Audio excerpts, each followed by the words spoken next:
Hey, everybody. Welcome back. Here is your broadcast update from the porch. It is much sunnier than it was 20 minutes ago when I was broadcasting for another channel.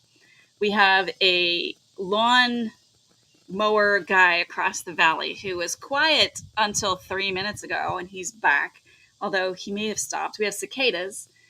Chipmunks are quiet today, but we have fierce hummers fighting over the feeder. So that's what it looks like here this morning. It is cool and breezy. I'm not sitting in the sun, otherwise it would be hot and breezy. Much, much better than the last 4 episodes where I had sweat dripping off me by the end. It's actually lovely here today. So that's where we're at this morning. Let's get started. There's an odd kind of magic in the moments between what was and what will be. At least there can be, but we often miss the magic. Hey friends, welcome to From the Threshold. I am Renee Hill, and each Saturday morning I come to you from my own front porch, my literal threshold, to offer a moment of reflection for anyone living a creative life. Not a tutorial or a checklist. Instead, it's a pause with a little guidance tucked in. And my hope is that it becomes a place where you can reconnect with your own creative story with a little more compassion. So wherever you're listening from, I am so glad you're here. Good morning, Tim. Hey, Vicki. Good to see you this morning. Today we're stepping into a new series, one I've been thinking about for a long time. It's about something that most of us go through, not just once, but many times in our lives. Transitions. Not just the big ones, though those definitely count too, but also the small ones, the quiet ones, the ones that no one else sees. They shift something deep inside of us, even if everything on the outside looks the same. Because change doesn't always come with a name tag. Sometimes it comes with a subtle disorientation, a sense that what used to fit doesn't. I'm not talking about your jeans or your skirts or your shirts, but that might be true too. Talking about who you've been isn't quite who you are anymore. And when you're in that in-between space, it can feel like drifting or floating, like you've let go of one shoreline, but you haven't quite found the next one yet. That space is a threshold. It's where we're going to spend this month with curiosity without trying to rush through it. Because there's something important in that in-between. And we're going to start today with a feeling many of us know too well. And that is that feeling of being lost. So let's talk about it. Years ago, I left a therapy session. I went to dinner at a friend's house, and I don't remember much about that evening. But I do remember sitting in their backyard, eating dinner outside on I wasn't a picnic table, but like lawn furniture, and looking at the back of their home from the outside. And not only was I feeling like I was outside of their home, I felt like I was on the outside of my whole life. My therapist had just told me that I don't experience emotion the way other people do, the way most other people do. And I was trying to make sense of that. That evening, I felt like the ground beneath my feet had shifted, and everything that I thought I understood about myself and the rest of the people around me was somehow different. And my understanding about everything was now suspect. I honestly don't know why it threw me so much. I should have realized that. But I remember this feeling of being unmoored, unattached to the foundation that I'd always felt. And I was groping around in the dark. That exact experience is probably not your experience. You probably haven't had a therapist tell you that. But maybe you've had that feeling that you're living your own life and it doesn't quite feel at home anymore. It's starting to feel uncomfortable. Or maybe you're with friends or family that love you, but you still feel a little invisible. Or you look at your calendar, your to-do list, or your life, and you think, how did I get here?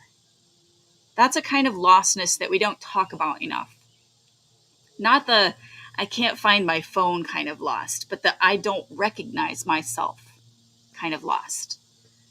It doesn't usually happen all at once. It can if something dramatic happens, like you win the lottery or more likely lost someone you love or a house or a job. But often it sneaks in during times of change. Our relationship shifts over time. Your kids grow up. The roles that you've played start to feel too small or wrong, or the routines that used to feel good to you don't fit anymore. You keep going, you do all the things, and you follow the advice, but underneath it all, you feel, and I'm going to use this word again, unmoored, disconnected, unattached. Like the compass that you used to trust has stopped pointing anywhere useful. And that feeling, it can feel like failure or weakness, but it's not. It's not a lack of gratitude or ambition or discipline, even. It's what it feels like to be in transition, to be between stories or between versions of yourself, between what made sense then and what hasn't revealed itself yet. We all hit these moments. Some are loud and life altering, some are quiet and cumulative. But they share that same ache, that sense that something is changing and you haven't quite caught up to it yet. And in a culture that prizes clarity and confidence, it's easy to feel like that ache means that something is wrong with you. But what if it doesn't mean that? What if feeling lost isn't a mistake, but a signal, a sign that something inside you is shifting? It's not gone, it's just not fully formed yet. When you start to feel that unmoored, in between, not sure what's going on, most of what our culture offers is some version of fix it. Find a new goal, start a new business, make new friends, get a makeover, take a trip, join a group, get busy, get over it. That's not always wrong. Sometimes those things help for a while.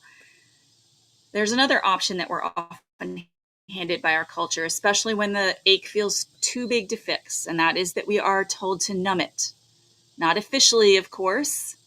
No one tells you to set yourself aside and just scroll indefinitely, but it's everywhere. That's what we do. We scroll until we forget what we were feeling. We pour another glass. We binge watch until it's time to sleep. Fill every blank space in the day so that we don't have to be alone with ourselves.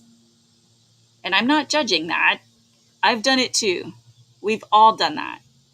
Because sometimes being alone with ourselves is scary. It's easier to feel nothing than the weight of whatever form the in-between takes for you. But when you numb the ache, you numb the signal. And transition is full of signals, invitations even, if we can learn how to listen, notice what feels off, what's ending, and what's trying to begin, what's trying to be born. These are not problems. They are invitations to pay attention, but we have to be willing to sit in the uncomfortable and stay awake long enough to hear those signals and invitations. Sometimes you don't want to numb it. Sometimes culture tells you just fix it, solve it. Acquire something, buy a new wardrobe, redecorate your home, get that thing that promises to make you feel like your old self again. But you are leaving the old self behind. It might tell you to achieve something. Sign up for a new course, get a new hobby, make a new plan, prove that you've still got it. Change your hair, lose weight, because if you look better, you feel better. Or smile more. Say you're fine, hide it. Try not to be the messy one in your group chat. Or run, change jobs, move cities. Leave the old version of you behind without pausing to ask why she felt lost in the first place. Again, none of these things are wrong all the time. Sometimes they do help. They give you structure or momentum. They make us feel like we're doing something. But if we're honest, a lot of these are just distractions in disguise. They give us the illusion of movement without the discomfort of real transformation. And underneath it all, we are still unmoored. So let's talk about why these responses don't work. If you're in a real transition, a threshold moment, these quick fixes can actually make it worse because they bypass the inner work of change. Real transition is not about adjusting your schedule or recalibrating your story. I mean, it is about recalibrating your story, not about adjusting your schedule. It's about shifting your identity, your outer identity, your sense of what matters to you inside. And I feel like I should apologize because I wish it wasn't the case. There's no quick fix. There's no fast forward easy button on becoming. Our world doesn't know how to sit in the in-between. We treat grief like a flaw. We treat reinvention like a productivity project, and we treat feeling lost like something to be ashamed of. So instead of learning how to move through transitions with grace and wisdom, instead we learn how to mask, how to cover ourselves. We perform confidence and we keep showing up. We keep doing what's expected of us, even if it no longer fits. And deep down, we start to wonder if we are the problem, but we are not the problem. We are just moving through something that requires a different kinds of attention. Multiple times in my life, I have decided when I'm feeling uncertain that I would get in shape. I meal prepped, signed up for a workout, tracked every step, but looking back, I wasn't caring for myself in those times. I was trying to control something because everything else felt so uncertain. I remember at one point when everything was up in the air and I was doing physical therapy for a knee problem. And physical therapy was the only place I felt good because I could control what happened there and I could see measurable progress. Everything else was up in the air. It was that control, that certainty that I wanted. That's the thing about transitions. They make us crave certainty. So we reach for something or anything that we can control. Our food, our routines, our inboxes, or our bodies. And controlling and regulating are not bad in themselves. They just aren't the same thing as healing.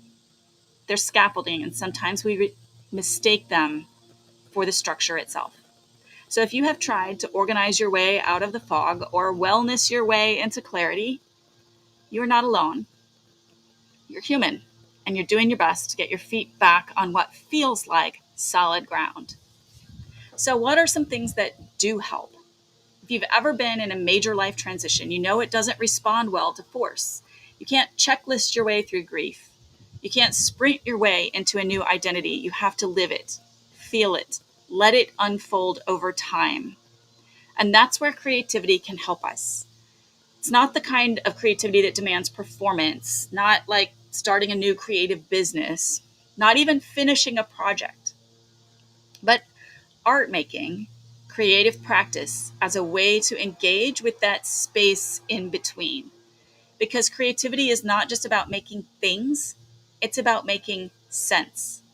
It's about mapping the unknown with colors and textures or words when language falls short, when we don't know what to say. When everything feels uncertain, a small, repeated act of making can remind you of who you are. It gives shape to the formless. It holds space for all of our feelings without needing to fix or finalize them. And most importantly, it keeps you connected to something alive inside of you, even when you don't have answers. In seasons of transition, art becomes a kind of anchor, not because it gives you clarity, but because it gives you a rhythm, a soft place to land while you are still trying to make sense of the in-between space. So if you're in a season of transition, one that you chose or one that you didn't choose, or one that you can't even quite put a name on yet, you're not alone, and we've all been there, and we will all be there again. You're in the middle of becoming something new, something you for this time in your life. And if everything feels a little fuzzy, a little unsteady, that's normal. That's what the in-between feels like.